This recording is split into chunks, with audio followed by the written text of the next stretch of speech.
Mel Kiper Jr. has been making the rounds all over ESPN today. Why? Well, Mel Kiper Jr. has released his latest mock draft. And this mock draft is updated because it includes what happened in the NFL Combine. It includes the number one pick in the draft moving from Chicago to Carolina. So this is the most up-to-date mock from Mel yet. And with the first pick in the draft, Mel Kiper has the Carolina Panthers selecting C.J. Stroud. He writes, the Panthers went big right before free agency, sending a bevy of picks and wide receiver DJ Moore to Chicago for the number one selection. It's a lot to give up, but the trade gives the Panthers their choice of quarterbacks in the class, which they're still working through. If they hit on that passer, they could have a 15-year starter. He writes that he's leaning towards Stroud based on what he's hearing. Important to note, because I believe Mel has Bryce Young as his number one quarterback because Bryce Young weighed over 200 pounds at his combine, Cody. Mel lied. He still has Levis as his number one quarterback. He lied? Did people die? Because Mel lied? No. Wasn't that a political line or something? Is that what that's from? Yeah, right? It's from a Mel Kiper mock draft? No. He got one wrong, so people lost their lives? Yeah, Mel still has, from the consensus, or from his rankings of the position, he still has Levis number one. He lied. He said if Bryce Young weighs 200 pounds or more, he'd put him number one. Well, Mel Kiper gave out 3 different numbers of what Bryce Young's weight had to be for him to move up to number one on his board. At one point, he said 195. At one point, he said 200. And then at one point, he said 205. So I guess Bryce Young only checked 2 of those boxes because he came in at 204. So I guess he didn't fully pass the Mel Kiper Jr. test, and now somebody has to die, according to Jake. Todd. He wasn't 205. 205. I am disgusted right now. I don't even want to do this segment. Mel Kiper, you lied. Rip up Kiper's mock. Let's pull up another one. Andrew, is Lance Zerline here? Go run down the hall and see if we get him in here for a segment. I don't even want to talk about Mel's mock anymore. Awful. Yeah, Kiper lied. He's still got Levis number one. Unbelievable. All right, well. Based on what he's hearing, though, Stroud is the pick for Carolina. Stroud's the Vegas favorite, so okay, Stroud number one. Now at 2, Bryce Young is the pick by the Houston Texans. Originally, you might recall we did this segment a couple weeks ago, and Mel Kiper projected a Houston trade up to number one in his previous mock. But that's not going to happen now. We know that. So Bryce Young there at 2. Texans select him. Mel writes for the Texans, who are in the early stages of a roster reset. They have to get the face of their franchise. Young can be that guy. No, he doesn't have the ideal size at 5'10", 204 pounds, but he's going to become the third under 6-foot signal caller drafted in round 1. But turn on the tape and watch him maneuver the pocket, find passing lanes, drop dimes all over the field. He's legit. Houston just traded wideout Brandon Cooks, so Young would have similar issues to Stroud in Carolina, but the Texans have another first-rounder to keep building up their roster. So Mel Kiper, despite the fact he lied, still has Bryce Young going number 2 to the Texans in the latest mock. If you look at a mock draft and Bryce Young is not the number one pick, then he's the number 2 pick. That's what it needs to be. Like, the Texans are taking Bryce Young if he's there. That's what's going to be. I have not seen a mock since the Combine that has the Texans taking anyone other than C.J. Stroud or Bryce Young. There were some beforehand when some people were trying to place Jimmy Garoppolo in Houston or Baker Mayfield in Houston, to where it's like, oh, they'll bring one of those guys in and they'll take Will Anderson there. And there were some that had Will Levis going to the Texans and some that even had Anthony Richardson going to the Texans. But it feels like every single mock draft that I have seen since the Combine came and went has either Bryce Young or C.J. Stroud ending up here with the Texans. Number 3 in Mel's mock draft gets me pretty excited. Well, this is something that, Cody, you've been all over for a while on something that could happen. So quarterback at 1, quarterback at 2. At 3, we got a trade. Mel Kiper has a projected trade where the Indianapolis Colts move up 1 spot from 4 to 3, and the pick at number 3 is Will Levis, quarterback, Kentucky. Now, the caveat exists that Steichen may be able to coach out some of the bad stuff from Levis, but I feel the most strongly about Will Levis being a bad player in the NFL of any of these quarterbacks. And so if he ends up on the Indianapolis Colts, that's a positive for me. Now, look, Steichen's a really good coach. I like him a lot. It was BK's favorite coach in the coaching cycle. So there's a chance that Steichen can fix him. But Will Levis, in my opinion, stinks. and is going to stink. If the Colts end up with him and the Texans end up with Bryce Young, happy day, pizza party time. Let's go. Pizza party. Pizza party time. Oh, those were the best. How many pizzas? Full pie to the face if that happens? Well, we got to figure out how many people are coming, but yeah, we'll make sure everybody's got enough pizza. I'm hearing some rumblings of potentially being in Kansas City for this draft, Cody. So if that happens, A Kansas City pizza? little Kansas City barbecue to the face, perhaps? I mean, I can do that. I do that a couple times so that I can tell them how inferior it is to this great state's barbecue. Very good. It's good. That's fine. It can be good, but it's shooting for second. It's great. It's shooting for second. All right. It's closer than you think. I would love Will Levis to end up in Indianapolis because I don't believe in Will Levis. Okay. The Colts are a huge wild card right now because I expect them to make an offer to Lamar Jackson. I do. Hadn't happened yet. I don't know when it's going to happen. I just feel like they are going to try to end up with Lamar Jackson in free agency because they have not seemed super keen on moving up to number one. We haven't heard nearly as many rumblings about the Colts actually calling the Bears to trade up to number one as I thought we would. Everybody was speculating, including me. I thought they were going to be the team that traded up to number one because I thought Jim Irsay was the most desperate to do whatever he possibly could to get the quarterback that he wanted. But it didn't happen. We haven't heard Ryan Poles come out and talk a whole bunch about the Colts making offers to move up to number one. I feel like Lamar Jackson might end up in Indy. So anything other than that, especially Will Levis ending up with the Colts, would excite me way more than that scenario. And Mel Kiper in his mock even mentions that. He says, barring a dramatic trade for Lamar Jackson, which would cost 2 first-round picks, they should move up to ensure that they get Levis. There are no reports out there that say the Colts are making an offer. This is just me speculating and trying to connect some dots and put 2 and 2 together. But I feel like they'll at least make an offer. Baltimore could match it, and that ends everything. And then the Colts will have to figure something out in the draft. But I think it's eerie that it's so quiet on the trade rumor front when it comes to the Colts right now in the draft. What makes this mock wild is at pick 4 now, the Cardinals still get maybe the best overall player, depending on who you talk to, and Will Anderson. He's the pick there at 4 for Arizona. And then at pick 5, first major surprise, I'd say, of the draft. Mel Kiper has the Seattle Seahawks selecting Anthony Richardson.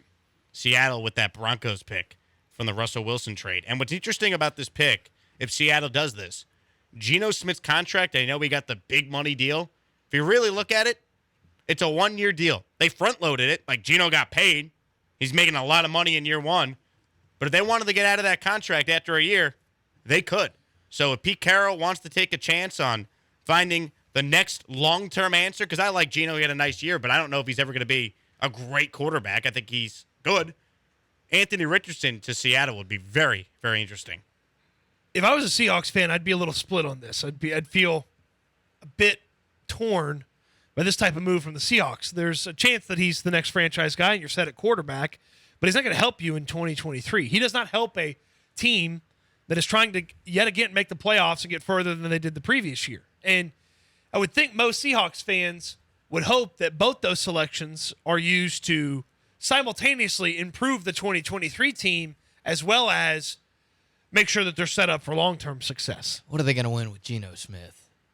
That'd be my message. I think you're right. I think the fan base will be split, but what do they really think they're going to win with Geno Smith? Even in the NFC. They're not getting out of the conference with that guy as their quarterback. So I would do it. I think the big question here is the guy you brought up, Jake, Pete Carroll. Pete Carroll turned 72 this year. Does he want to try to win within the next couple of years, and does he think Geno can be that guy? Or is he like, man, I'm going to be here for 5 more years. I'm willing to take a chance on Anthony Richardson because this is the highest we're probably ever going to have a draft pick in the next couple of years because this isn't even our draft pick. So I would do this if Pete Carroll is willing to coach for a long time. But if he doesn't, then they're going to do what you talked about, Cody, and that's take 2 guys that are going to help them more in 2023.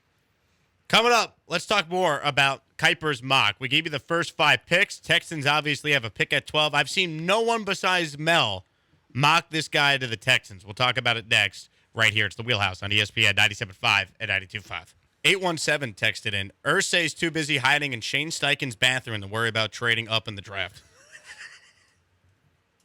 That's a possibility. That's one of my favorite stories we've ever talked about on this show. That Irsay lost McDaniels because he was weird at his house. And hid Weird his bathroom behavior was the quote in the story. From Michael Lombardi, I believe, who had that, right? Or was it Dan Dockich? One of those guys. Stan broke that Dockich. start. Yeah, Stan Dockich. Dockich. Dockich is based in Indy. He's got the Colts connections. That's what it was. More on Mel Kiper's mock. If you're just tuning in, Mel Kiper has 4 quarterbacks going in the top 5. C.J. Stroud at 1 to the Panthers. Bryce Young at 2 to the Texans. Will Levis at 3 to the Colts because Indianapolis trades up 1 spot. Will Anderson, the first non-QB, goes number 4 to Arizona. And Anthony Richardson, the surprise pick of the mock so far, at number 5 to the Seahawks. You look at the rest of Mel's mock here, and you look at where the Texans are at and what players could potentially be available. At pick 12, the Houston Texans select Nolan Smith, outside linebacker from Georgia. And this is a guy that if you were into the combine, he tore it up at the NFL scouting combine. He was one of the guys that was like winners and losers from the combine. I saw this guy's name everywhere in the winners category. Tough to go wrong. It's hard to be critical of any NFL GM that picks a stud defensive player from the Georgia Bulldogs defense. I hate the selection. Unless you're Cody Stoots. I hate the selection. You couldn't have set that up any more perfect for me to talk about this. Nolan Smith combined with Bryce Young, you would be drafting 2 absolute physical outliers at their position. Like Nolan Smith is a pass rusher in that he's not really a defensive end. Like this team needs a defensive end. This team needs somebody who's going to affect the opponent's rushing attack and the opponent's passing attack. And Nolan Smith's size, he's under 240 pounds, and he's 6'2". You'd be drafting 2 incredibly impressive physical outliers for both of their positions. And again, Nolan Smith's going to fit for somebody from an edge perspective, and he can get after the quarterback. But for the way we believe the Texans are going to play defense, I don't know that Nolan Smith would be the correct selection here. So you're okay with 1 physical outlier. You're not okay with 2. That to me feels like a bit too risky. Like, look, I can acknowledge that quarterbacks are risky in general, and then I can go ahead and acknowledge that it is a risk to draft an undersized guy. And I said last year, I didn't like Kenny Pickett because I didn't believe the skills and the production in college was high enough to ignore the historical outlier that worked against him. Well, Bryce Young's got a bunch of outliers that are working against him from a size perspective. And so with that, I do believe the skill and the abilities to be good enough to ignore that. I don't with Nolan Smith, especially with some of the other players that would be available in this spot. And I would go even further. If a certain player that Kiper's mocking here starts to fall like he does, I'd be in favor of trading up. I'd call Chicago at 9 and see if they want to move back a few more spots. And I'd get Tyree Wilson, who Kiper has getting mocked, to the Tennessee Titans 1 pick before the Texans. I would trade up to 9 for him if I was the Texans. What are you giving up? A third? I would give up one of the 3rd-round picks. That probably eliminates your chances of trading back into the 1st round and ending up with 3 firsts. But I'm leaving with what I believe to be the number 1 quarterback and the number 2 pass rusher in the draft, and I'd be fine with that. Okay. I'm cool with Nolan Smith. He's got to put on weight. He has to put on weight. He can't be playing at 238. But I like the potential. I like what he brings to the table. Funny thing is, you look at that guy and you look at his size, you would think, well, he's probably really good as a pass rusher, but he just gets bulldozed when trying to defend the run. No, he's actually a better run defender than he is pass rusher right now. My main concern with Nolan Smith is he doesn't have a good enough repertoire of pass rush moves to win on a regular basis. Like he couldn't win regularly at Georgia. He had 7.5 total sacks the last couple of years. Now, he put up better numbers than Trayvon Walker, who ended up going number 1 overall last year to Jacksonville, but the production wasn't exactly where I wanted it to be with Nolan Smith. He also gets hurt a little bit. That's kind of the physical outlier conversation that you brought up, Cody, with Bryce Young. Well, people are worried about Bryce Young because of his size. Could he get hurt more than the average player at his position? And Nolan Smith missed half the season last year with the torn pec. He also missed 4 games in 2021. So it's back-to-back seasons where Nolan Smith hasn't been healthy, and I feel like Texans fans are a little bit scared to draft a player with injury history after what just happened with Derek Stingley Jr. in his first season. So I'd be okay with it because I would be fascinated to see how DeMeco Ryans could use this guy. Because of his ridiculous combination of strength and speed, this guy would be a beast in coverage. You're not drafting him to be a defensive back or anything like that, but You could kind of line him up in a number of different spots, and I think he could help your team out. He's not going to be Micah Parsons, so don't get that thought in your head. But he's the type of guy who could play a couple of different spots on the field, similarly to what Micah Parsons did with the Cowboys. There's some excitement with Nolan Smith right there. So, yeah, he's got to work on the pass rush. He's got to put on a few pounds. There's no way he can play at 238 going up against tackles in the NFL and expect to win relatively consistently. But, man, if DeMeco Ryans trusts him and believes that there's something to work with there, you talk about a piece of clay that you can mold into something special. That's Nolan Smith right there. I wouldn't hate the pick. Well, let me tell you why he makes sense for the Texans. Plays in the SEC, is injury prone, and he's kind of that outlier. Nick Caserio, smartest guy in the room. Small sample size, but that's been kind of some of the track record of his picks. So I don't think that would scare off Caserio for making the pick. And then also this aspect. Mel Kiper writes, Smith, who tore his right pectoral muscle in November and missed the rest of the season, could be a foundational player for Coach DeMeco Ryans, who's going to mold the defense in his own image. And then Mel, in the draft report here, talks about how people around the league rave about Smith's leadership skills. Doesn't that kind of feel like a Texan guy? Leadership skills off the charts. SEC, played at Georgia, DeMeco's guy. I could definitely see this being a pick the Texans would make at 12. If the board falls the way Kiper has it falling, just draft Jackson Smith and Jigba. Just you'll go get the wide receiver, figure out the defensive end later. So there's no defensive end outside of Will Anderson and Tyree Wilson that you're comfortable with the Texans taking at 12? Oh, no, I'd be comfortable with the Van Monster. Okay, he's going to 15, so would you rather them take him at 12? I like Jackson Smith and Jigba more than Lucas Van Ness. By the way, Mel has Jackson Smith and Jigba at 20 for the Seahawks. That is the first wide receiver off the board. Yeah, my preference list at 12 is, if one of these defensive ends over the next few weeks, it kind of feels like, actually I'm thinking about it more. The wide receiver situation is going to be a little bit different. It's not going to be as drastic as it was last year, so there may be some more guys available, or I turn up to find that I really like some of these other wide receivers a little bit more than I initially thought. But to me, there's only one first-round wide receiver. There's multiple first-round defensive ends, and Jackson Smith and Jigba at 12 to me would be the move if this board falls the way Kiper has put it. Yeah, I have a hard time thinking the Texans are going to double up on offense when we get to draft night, right? I know you're talking about what you would do, Cody. I don't think, even if they didn't hire a defensive head coach, but especially because they hired a defensive head coach, I have a really hard time believing they're not going to do what they did last year and go one on each side of the football. Is that the way to approach this, though? Like, isn't it best player available?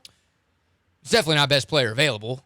If it's like Peter Skoronski, if he's on the board, he'd be the best player available. I'm not taking a tackle. Well, what I mean is for them. Like they're Caserio, I don't believe builds it from a position standpoint. I think he builds it from like hey, these are the guys that are going to be here. The next time we pick, are these guys going to be here? Which one of these guys do we want? Everybody says they do that. Nobody actually does.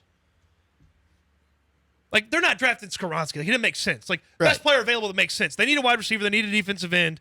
Like, taking an undersized outside linebacker doesn't make sense. If Casario's got a similar board to how Kiper rates players, they're not going to take a receiver at 12 because that'd be a reach, at least in the eyes of what the draft board would tell them, even though it's a position of need.